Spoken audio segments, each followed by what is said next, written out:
Life has a strange way of teaching us its most important lessons. You're likely exhausted from trying to control every outcome, every deadline, and every setback. It feels like you're drowning in bad luck. But here's the paradox.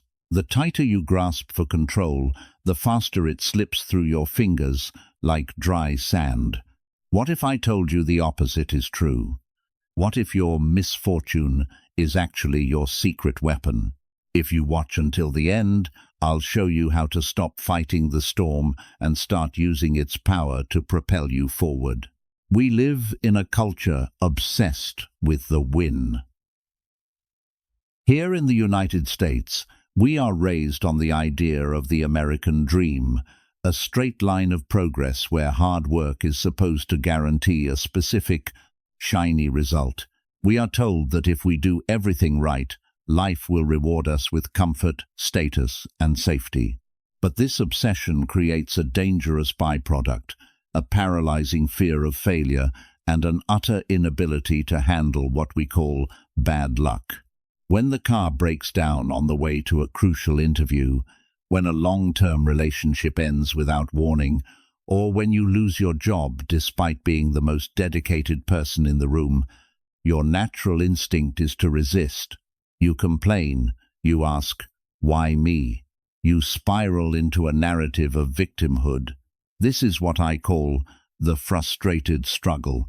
It's like being caught in a riptide and trying to swim directly back to shore.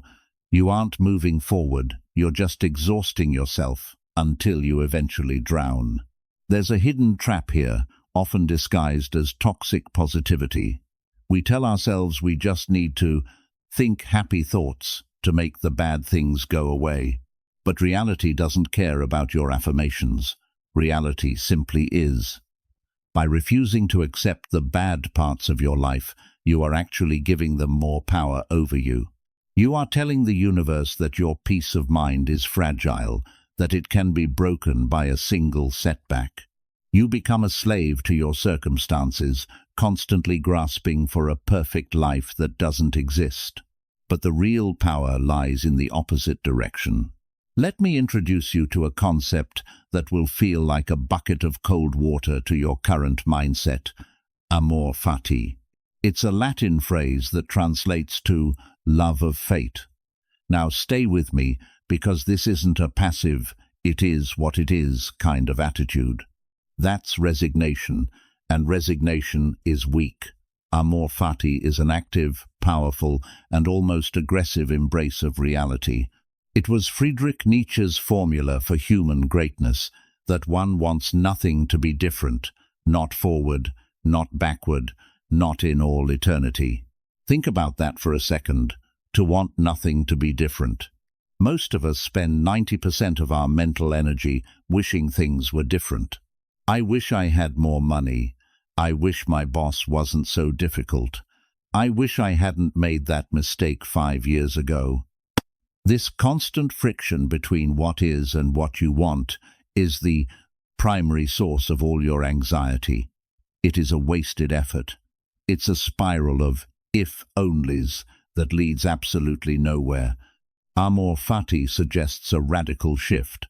It's the understanding that every event in your life, especially the ones you label as bad, is exactly what you need at this moment.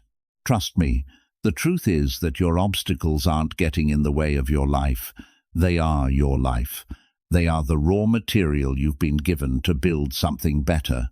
When you start to practice this, the Wand den stops being a weight around your neck and starts becoming fuel for your fire.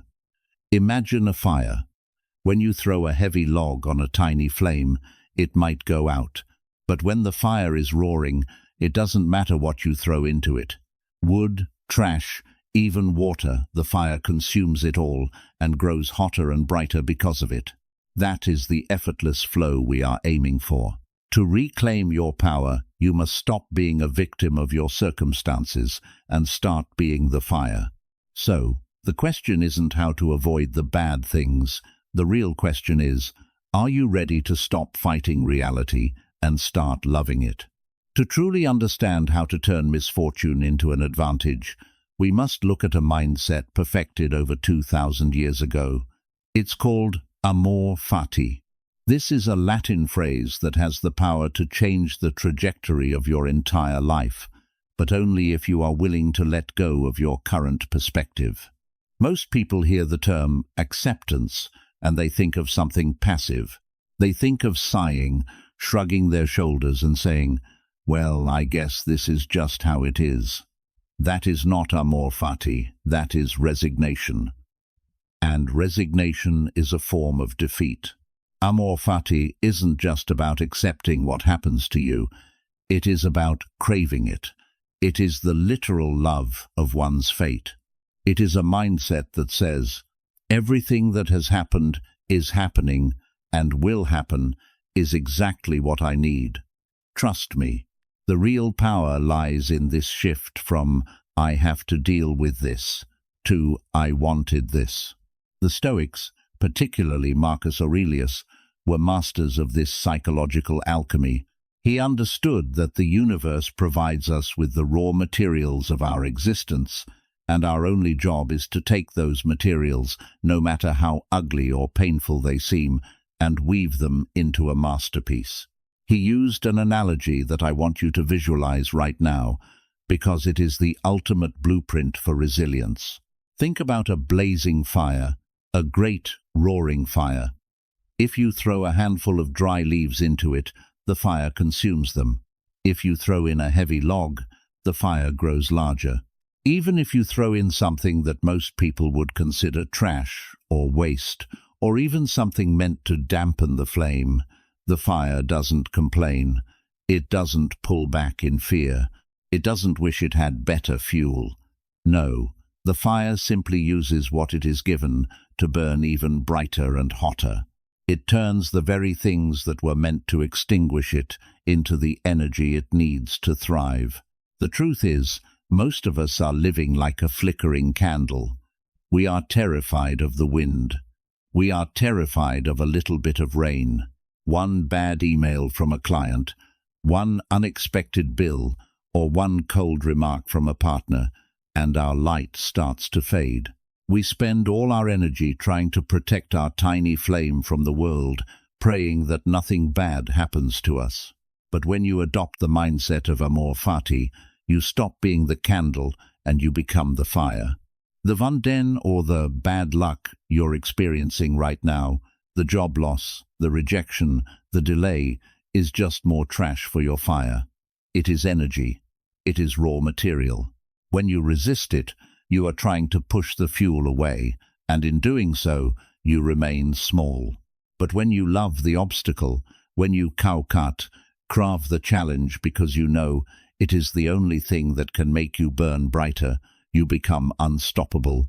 You start to realize that life isn't happening to you, it's happening for you. That difficult boss isn't a problem. They are a weight you are lifting to build your muscles of patience and strategy. That failed business isn't a dead end.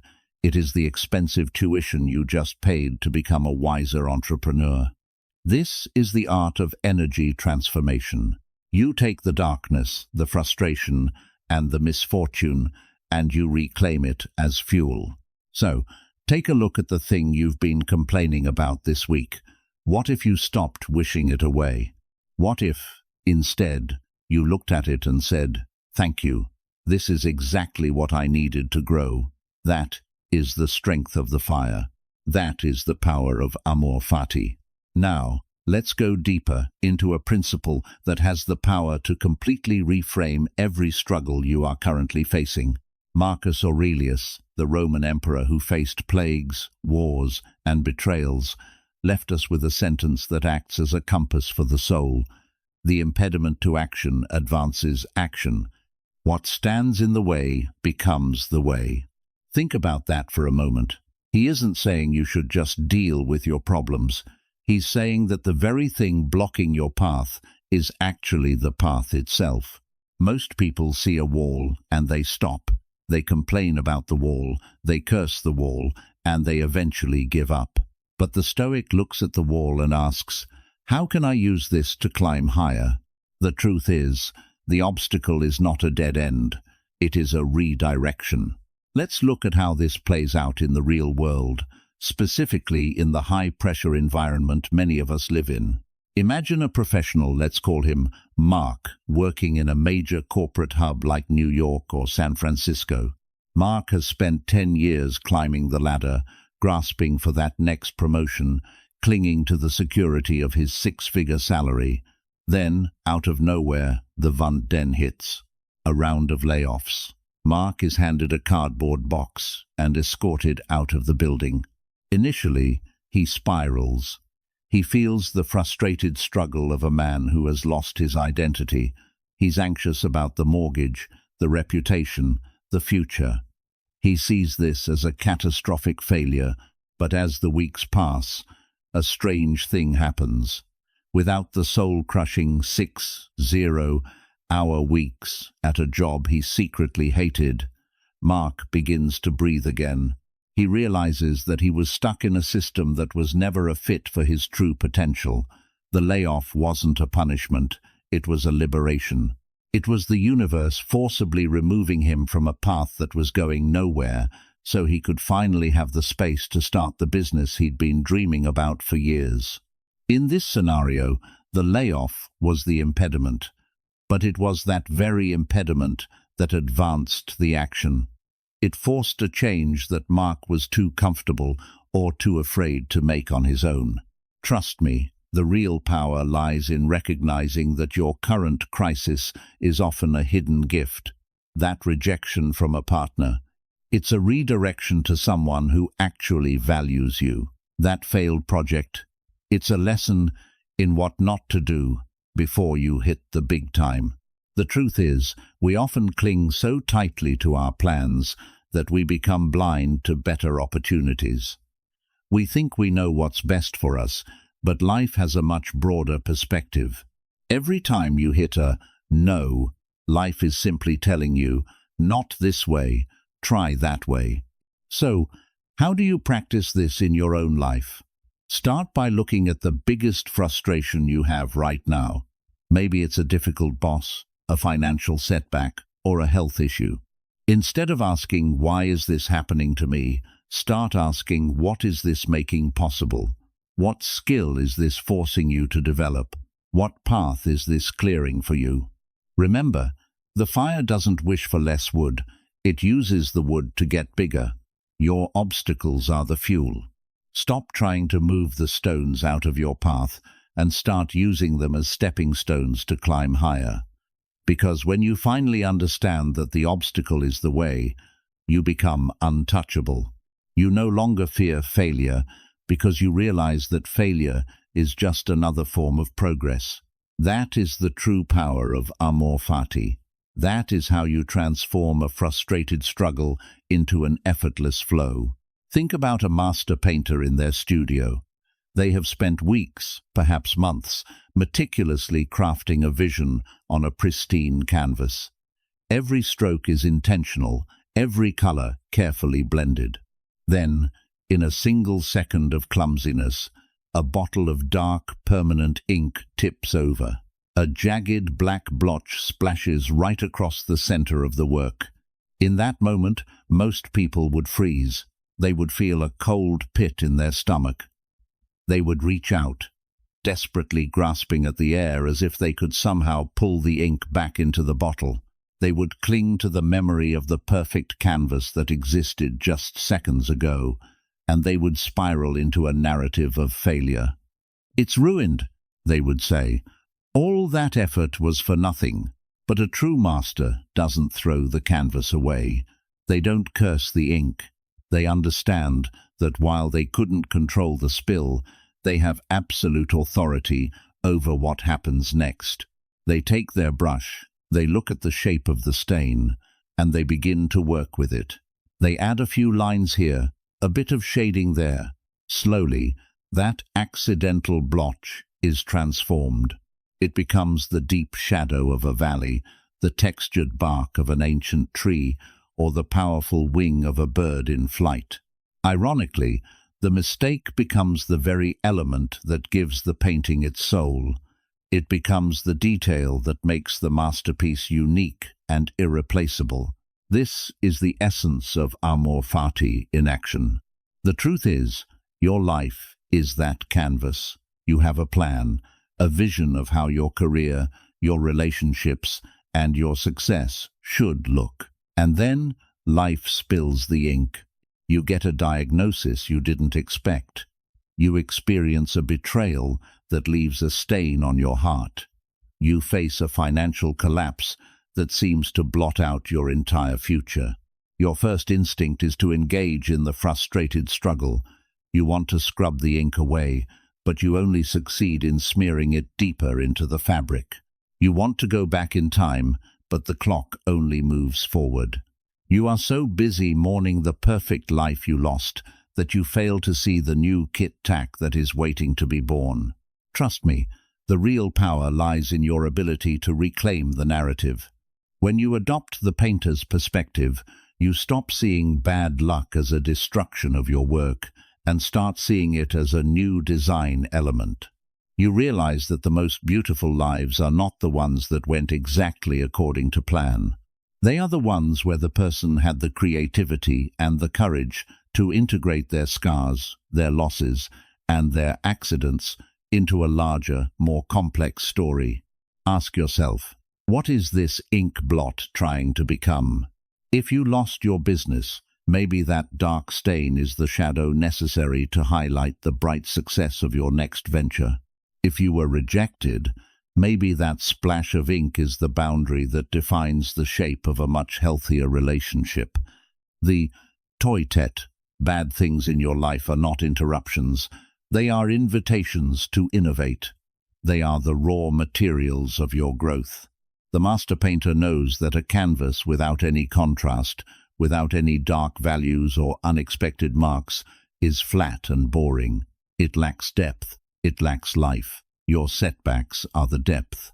Your struggles are the contrast. Don't let the ink ruin your life. Take the brush. Use the stain. Create something that wouldn't have been possible without it. That is the power of creative resilience. That is how you turn a mess into a masterpiece. Now, I want you to take a moment of radical honesty. If you can, close your eyes for a second and ask yourself, what am I holding on to too tightly right now? Is it a specific promotion you feel you're owed? Is it the way you think a certain person should perceive you? Or perhaps it's a vision of your life that you've mapped out so rigidly that any slight detour, any minor setback, feels like an absolute disaster. The truth is, our greatest source of suffering isn't the Van Den or the bad luck we encounter. It isn't the layoff, the rejection, or the failed investment. The real source of your pain is the gap between your rigid expectations and reality. It is your attachment to how you think things should go. When you tie your happiness to a specific outcome, a yes from a client, a specific number in your bank account, or a particular reaction from a partner, you are essentially handing over the keys to your peace of mind to a world you cannot control. You become a hostage to fortune. This is the core of the frustrated struggle. You are grasping for a result that hasn't happened yet, and because you are so focused on the destination, you've turned the journey into a prison. You cling to the perfect ending, and when life offers a different path, you spiral into anxiety and self-doubt. Trust me, the real power lies in releasing your grip. The Stoics had a beautiful way of looking at this, often referred to as the analogy of the archer. Imagine an archer preparing to hit a target. He can control every part of the process. He can choose the finest bow, he can fletch the perfect arrow, and he can spend years training his muscles and his eyes. He can take a deep breath, find his center, and aim with absolute precision. But the moment the arrow leaves the string, it is no longer in his control.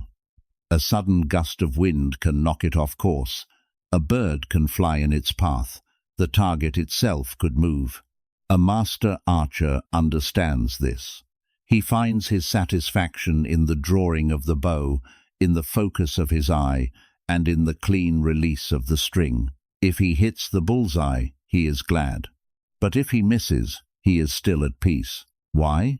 Because he knows he did everything within his power correctly.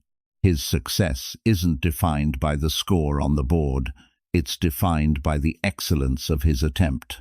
How would your life change if you adopted this archer mindset? Think about your current job or that business you're trying to build. If you obsess over the final result, every day spent waiting for it feels like a failure. You're constantly stressed, checking your phone, waiting for validation. But if you shift your focus to the process, to the quality of your work today, the discipline of your habits, the way you treat your colleagues, then you have already won. You become untouchable. The outcome becomes a byproduct of your excellence, not the source of your worth. The same principle applies to your relationships. If you cling to the need for someone to validate you or stay with you, your energy feels needy and desperate. It creates friction. But when you focus on being a person of integrity, someone who is at ease with themselves and detached from the specific reaction of others, you achieve an effortless flow. You stop chasing and you start attracting. The secret to true power isn't in forcing the world to give you what you want. It's in mastering the only thing you actually have authority over, your effort and your intention. When you let go of the outcome, you don't stop caring. In fact, you care more, but about the right things. You stop worrying about the what if of the future and start obsessing over the how of the now. This is how you reclaim your life.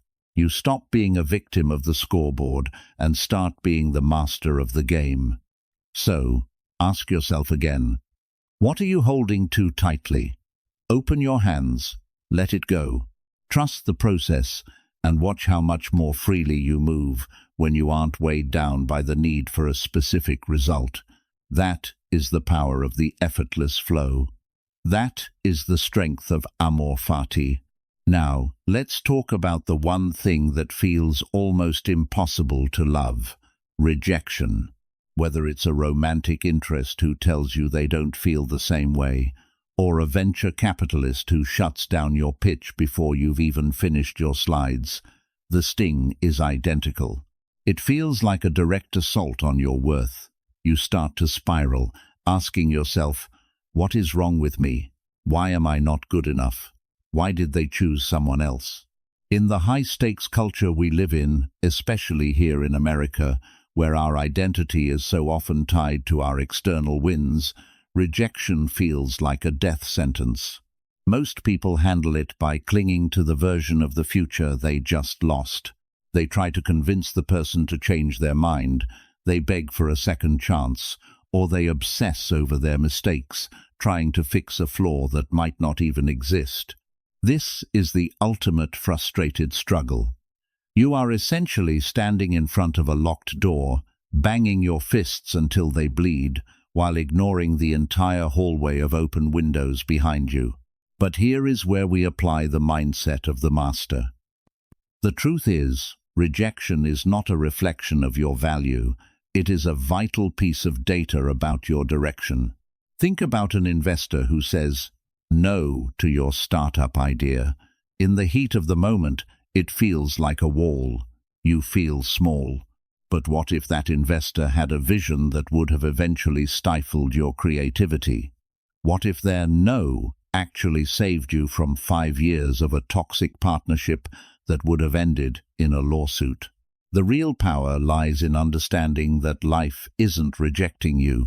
It's simply protecting you from a room you don't belong in. When you are grasping for someone's approval, whether in a boardroom or on a date, you are operating from a place of deep insecurity. You are saying that their validation is the only thing that makes you good enough. But when you practice Amor Fati, you reclaim your internal authority. You look at that closed door and you realize that if you were meant to be in that room, you would be. Since you aren't, the treasure you are looking for must be somewhere else. Trust me, the most successful people you admire didn't get where they are by avoiding rejection. They got there by being redirected by it.